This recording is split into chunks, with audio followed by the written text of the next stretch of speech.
সব latest update পেতে subscribe করুন আমাদের চ্যানেলে আর বেল আইকনে ক্লিক করতে ভুলবেন না।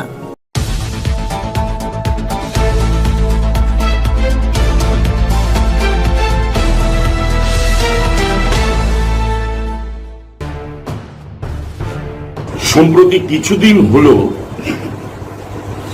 লক্ষ্য করা যাচ্ছে আমাদের এই কুচবিহার জেলার দিনহাটা মহকুমার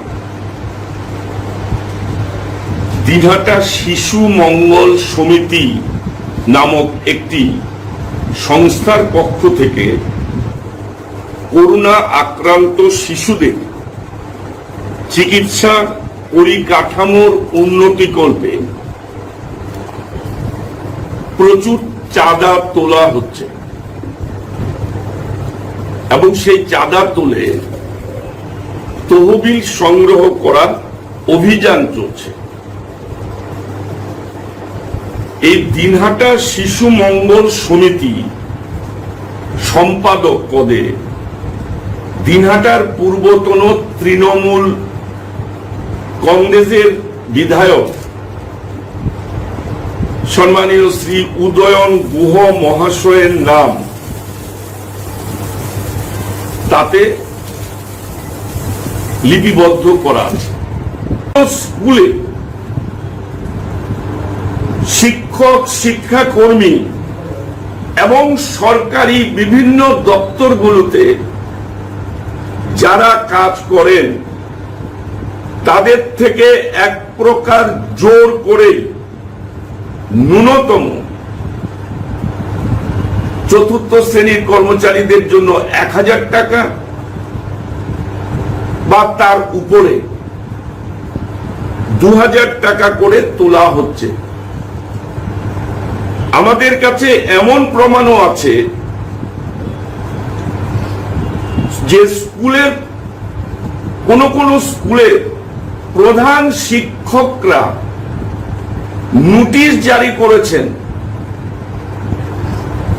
শিক্ষকদের বলেছেন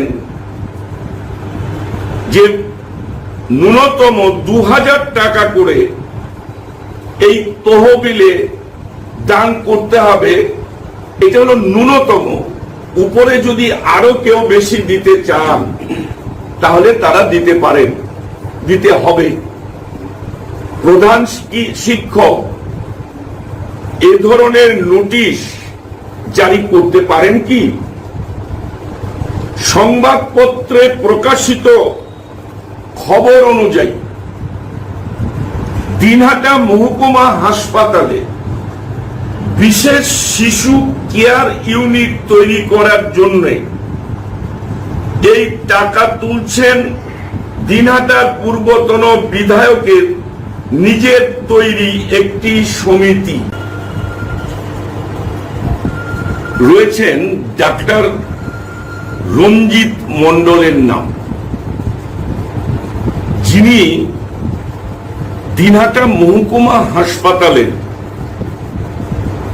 সুপারিনটেন্ডেন্টও বটে, একজন সরকারি অফিসার। স্কুল শিক্ষক শিক্ষাকর্মী শিক্ষক ও শিক্ষাকর্মীদের তৃণমূল সমর্থক সংগঠন, চিকিৎসক স্বাস্থ্যকর্মী, এদের সবাই এই তহবিলে হাজার হাজার টাকা দান করার আহ্বান পেয়ে দান করছেন। বিভিন্ন স্থানে অনুষ্ঠিত হচ্ছে তহবিল সংগ্রহ শিবির। উদয়ন গুহ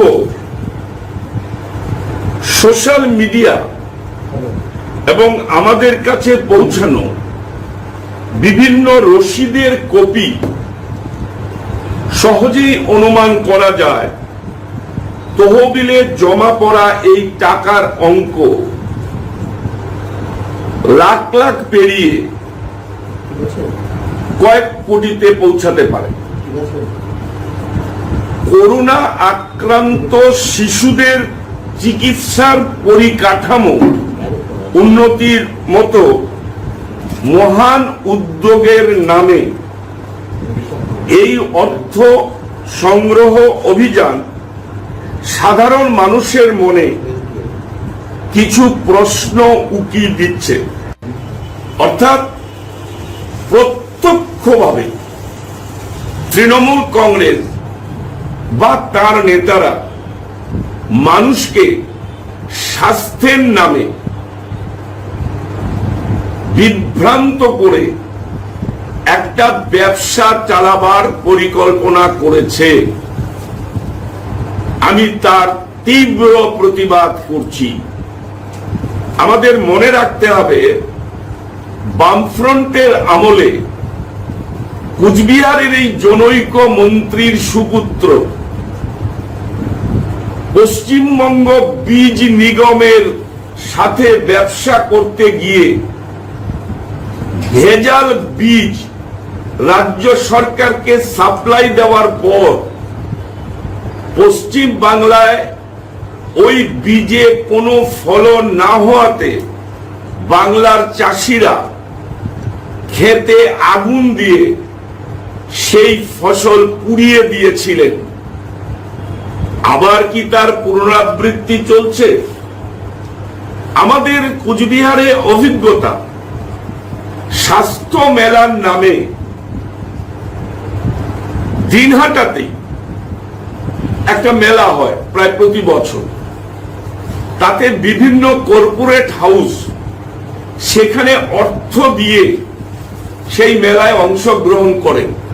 কিছু লোকের হয়তো উপকার হয় সাময়িকভাবে, কিন্তু তা সেই মেলার নামে যে সংগ্রহিত অর্থ, সেই অর্থের কোনো হিসাব আজ পর্যন্ত জনসমক্ষে এসেছে কি? যদি না এসে থাকে, তাহলে যে ব্যক্তি এই মেলা অনুষ্ঠিত করেন বা সংগঠিত করেন, তার প্রতি কি প্রশ্ন উঠে না যে তিনি সাধারণ মানুষের কাছ থেকে অর্থ তুলে নিজে আত্মস্থ করছেন বা নিজে আত্মসাৎ করছেন? এ কথা আমি স্পষ্টভাবে বলতে চাই। আমি আরো আপনাদের মাধ্যমে জানাতে চাই যে আমি আগেও বহুবার বলেছি যে রাজনীতিতে দুটা শ্রেণী আছে। একটা হচ্ছে রাজনীতিজীবী, আরেকটা রাজনীতি সেবী। তৃণমূল কংগ্রেসের মধ্যে এখন ওই রাজনীতিজীবীদের সংখ্যা বেড়ে গেছে। তাই মাঝে মাঝেই মাননীয় মুখ্যমন্ত্রী মমতা বন্দ্যোপাধ্যায়কে বলতে হয়, বিভিন্ন প্রশাসনিক মিটিংয়ে তার নিজের বিধায়কদের কাটমানি খাচ্ছ, কাটমানি খাওয়া হচ্ছে, তাদেরকে ধমকানো হয়। শুধু তাই নয়, ন্যাশনাল হিউম্যান রাইটস কমিশন যে রিপোর্ট মাননীয় হাইকোর্টে জমা দিয়েছে, সেখানে অনেকের নাম করে বলা আছে যে তারা সমাজ বিরোধীর আচরণ করছেন। নোটিশে কি বলা আছে আমি পড়ে দিচ্ছি আপনাদের। দিনহাটা শিশু মঙ্গল ও দিনহাটা শিশু মঙ্গল সমিতির উদ্যোগে দিনহাটা হাসপাতালে শিশু সুরক্ষার একটা ইউনিট স্থাপিত হবে। তদুপলক্ষে কর্মরত শিক্ষক শিক্ষা কর্মীদের চাঁদা ধার্য হয়েছে কমপক্ষে 2000 টাকা, ঊর্ধ্ব সীমা নেই। জুলাইয়ের প্রথম সপ্তাহে জমা দেওয়ার কথা বলা হচ্ছে। এই যে এখানে দেখেন পরিষ্কার করে লেখা আছে। আমি স্কুলের নামটা দেব না, তার কারণ তারা এই তৃণমূল হারমাতদের দ্বারা আক্রান্ত হতে পারে।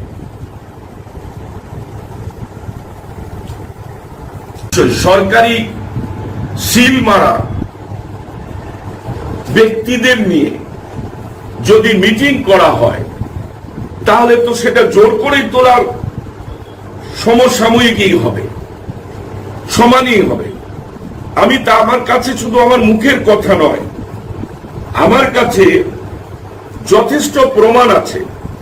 এই যে দেখুন রশিদ, এই যে রশিদ, এই রশিদে পরিষ্কার স্পষ্ট হয়ে যায় যে কি ধরনের টাকা তোলা হচ্ছে। কোথাও দেখা যাচ্ছে উদয়ন বাবু তার কার্যালয়ে বসে 1 লক্ষ টাকার চেক তিনি গ্রহণ করছেন।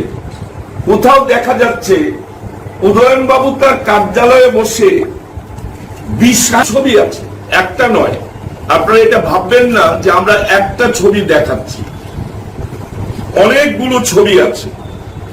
শুধু তাই নয়, আমরা আপনাদেরকে এটাও দেখাই যে উদয়ন বাবু নিজেও ওর নিচে দাঁড়িয়ে বক্তব্য রাখছেন। শুধু তাই নয়, এটাও দেখাই যে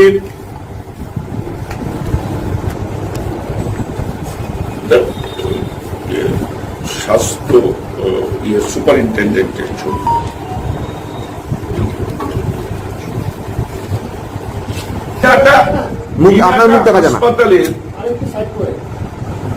দিনহাটা হাসপাতালের সুপারিনটেন্ডেন্ট তিনি নিজেও বসে আছেন ওই ব্যানারের নিচে। এটা কি করে সম্ভব? একজন সরকারি অফিসার সরকারি অনুমোদনহীন একটা ব্যানার, আমি সংস্থা বলবো না, তার সাথে তৃণমূল নেতাদের সাথে তৃণমূলের অফিসে কি করে বসে থাকেন এবং মানুষকে প্রলুব্ধ করেন সেটাকে দেখাবার এবং মানুষকে বিশ্বাস যোগান সরকারি অফিসারদের সামনে বসিয়ে রেখে। এটা কি কোন আইনের সরকার চলছে? এটা অবাক কাণ্ড। আমরা বিভ্রান্ত।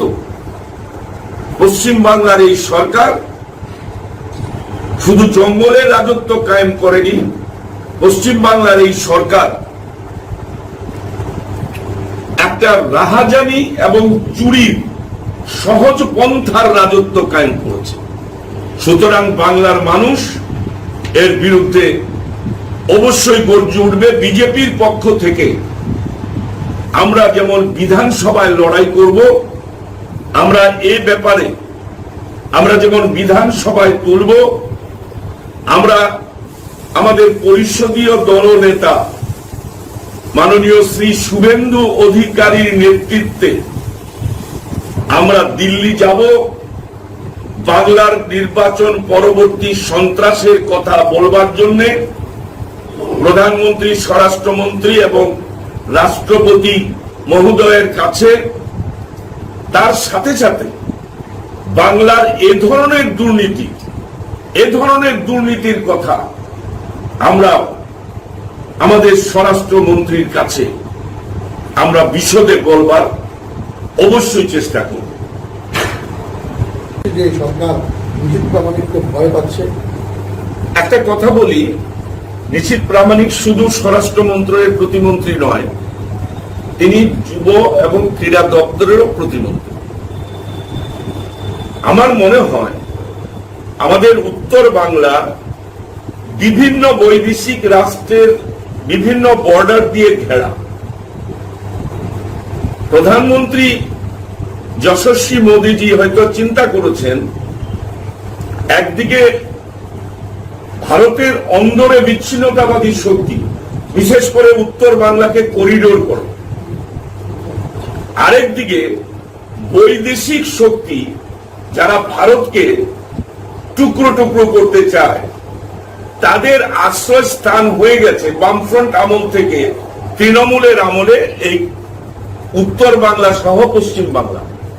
সুতরাং এই যে corridor, Bhutan, Bangladesh, Nepal, even China, এর যে বর্ডারের যে করিডোর উত্তর বাংলা, সেই উত্তর বাংলা থেকে একজন স্বরাষ্ট্রমন্ত্রী বা স্টেট মিনিস্টার দেওয়ার অর্থ হচ্ছে যে কেন্দ্রীয় সরকার রাষ্ট্রীয় সুরক্ষার ক্ষেত্রে অত্যন্ত গভীরভাবে চিন্তা করছেন বলেই উত্তর বাংলা থেকে, বিশেষ করে কুচবিহার জেলা থেকে স্বরাষ্ট্র দপ্তরের মতো গুরুত্বপূর্ণ দপ্তরে একজন রাষ্ট্রমন্ত্রী গিয়েছেন।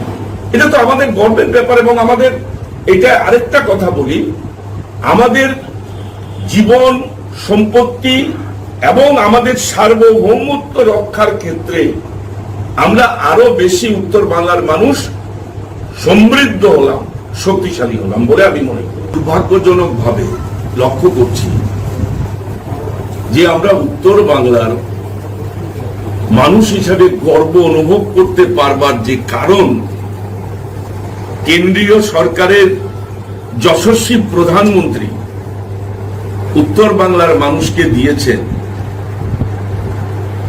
আমাদের উত্তরবঙ্গ থেকে 2 জন কেন্দ্রের মন্ত্রী মনোনীত করেছেন, যা আমাদের উত্তর বাংলার স্বাধীনতার পর থেকে পিছিয়ে পড়া এবং অবহেলিত উত্তর বাংলার জন্য একটা গর্বের ব্যাপার। সেই গর্বকে ভুলুণ্ঠিত করবার জন্য বিরোধী দলের পক্ষ থেকে একটা চক্রান্ত চলছে বিজেপির বিরুদ্ধে। আমরা সম্প্রতি দেখলাম কংগ্রেসের একজন নেতা আসামে, তিনি বলেছেন যে আমাদের কুচবিহারের সুসন্তান, কৃতি সন্তান শ্রী নিশীথ প্রামাণিক, তিনি নাকি বাংলাদেশের নাগরিক। এই নিয়ে প্রশ্ন তুলেছেন। কিসের ভিত্তিতে? তিনি তার চিঠিতে লিখেছেন সংবাদপত্রের ভিত্তিতে। সংবাদপত্রটা কি সেটা আপনাদের আগে দেখিয়ে নিই। এই সংবাদপত্রটা হচ্ছে তার চিঠি এবং বক্তব্যের ভিত্তি। আচ্ছা, সংবাদপত্রে কি লেখা আছে এখানে দেখুন। পলাশবাড়ির প্রত্যন্ত পল্লীর বাসিন্দার বংশোদ্ভূত নিশীথ। পলাশবাড়ির প্রত্যন্ত পল্লীর বাসিন্দার বংশোদ্ভূত নিশীথ। এর অর্থ কি এই দাঁড়ায় যে তিনি বাংলাদেশের নাগরিক? আমি অবাক হচ্ছি যে ভারতীয় জাতীয় কংগ্রেসের মতো একটা দল, তারা কি বাংলাও বোঝেন না? হ্যাঁ, ভারতের বহু বংশোদ্ভূত মানুষ আমেরিকায় বিভিন্ন বড় পদে, লন্ডনে বিভিন্ন বড় পদে, ভারতের বংশোদ্ভূত কুচবিহারের রাজকুমার রানী এলিজাবেথের দপ্তরে একজন এডিসি ছিলেন। তো ভারতের বংশোদ্ভূত হয়ে যদি ইংল্যান্ডে থাকতে পারে, আমেরিকায় থাকতে পারে, তো নিশীথের পূর্বপুরুষ তারা রংপুর, অবিভক্ত তখন রংপুর, ভারতের স্বাধীনতার আগে সেই রংপুরে তার ঠাকুরদাদা, তার বাবা তাদের বাসস্থান ছিল। এবং পরবর্তী সময়ে বাংলা ভাগের পর আমরা কেউ বা রংপুর থেকে, কেউ বা দিনাজপুর থেকে, যেটা দিনাজপুর অবিভক্ত ছিল এখন বিভক্ত হয়ে গেছে। আগে ছিল ওইদিকে বাংলাদেশের দিনাজপুর, এইদিকে পশ্চিম দিনাজপুর। আমাদের রংপুরের যেমন ওই পাশটায় যেমন রংপুর, এই পাশটায় কুচবিহারের একটা বৃহৎ অংশ।